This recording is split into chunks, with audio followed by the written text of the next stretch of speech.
राधे राधे दोस्तों, कैसे हैं आप सब। दोस्तों, क्या आप जानते हैं कि एक ऐसी देवी जिन्होंने केवल एक हाथ से राक्षस की जीभ पकड़कर उसकी सारी शक्तियां छीन ली। आखिर कौन है माँ बगलामुखी? आइए जानते हैं उनकी अद्भुत कथा। दोस्तों, बहुत समय पहले की बात है, जब संसार में अधर्म और अत्याचार बढ़ने लगा, तब एक भयंकर राक्षस उत्पन्न हुआ जिसका नाम मदनासुर था। उसने कठोर तपस्या करके भगवान शिव से वरदान प्राप्त कर लिया। उस वरदान के कारण उसकी वाणी में इतनी शक्ति आ गई कि वह जो भी कहता वह तुरंत सत्य हो जाता। मदनासुर इस शक्ति का दुरुपयोग करने लगा।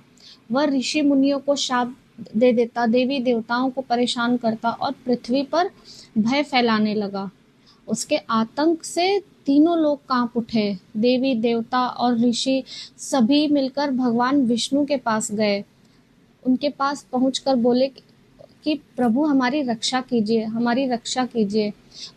दोस्तों, उसी समय संसार में एक भयंकर तूफान और प्रलय जैसी स्थिति उत्पन्न हो गई।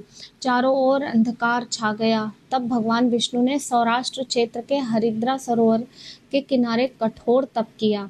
उनकी तपस्या से प्रसन्न होकर पीले तेज से एक दिव्य देवी प्रकट हुई। उनका शरीर स्वर्ण के समान चमक रहा था। उन्होंने पीले वस्त्र धारण किए थे और उनके चारों ओर दिव्य आभा फैल रही थी। ये थी माँ बगलामुखी, जिन्हें दशों महाविद्याओं में 8वीं महाविद्या माना जाता है। माँ बगलामुखी युद्ध भूमि में पहुंची। उन्होंने मदनासुर का सामना किया।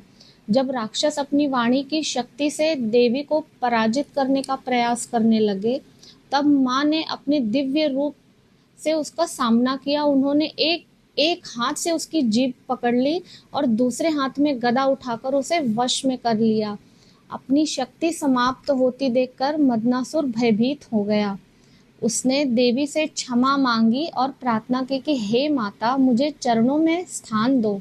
माँ बगलामुखी उसकी प्रार्थना से प्रसन्न हुई और उसे मुक्ति प्रदान की। बस तभी से माँ बगलामुखी को शत्रुओं की वाणी, बुद्धि, नकारात्मक शक्तियों को स्तंभित करने वाली देवी माना जाता है। कहा जाता है कि जो भक्त सच्चे मन से माँ बगलामुखी की आराधना करता है, उसके भय, बाधाएं और शत्रुओं के षड्यंत्र निष्फल हो जाते हैं। माँ अपने भक्तों को साहस, विजय और सुरक्षा का आशीर्वाद देती है। इस कथा का यह संदेश है कि शक्ति का उपयोग हमें सदैव धर्म और कल्याण के लिए करना चाहिए। जो शक्ति का दुरुपयोग करता है, उसका अहंकार अंततः नष्ट हो जाता है। दोस्तों, कैसी लगी आपको माँ बगलामुखी की ये कथा? ये कथा अपने फैमिली मेंबर्स में ज़रूर शेयर करिए और अपने बच्चों को भी अवश्य सुनाइए। मिलते हैं नेक्स्ट वीडियो में, तब तक के लिए राधे राधे। जय बगलामुखी।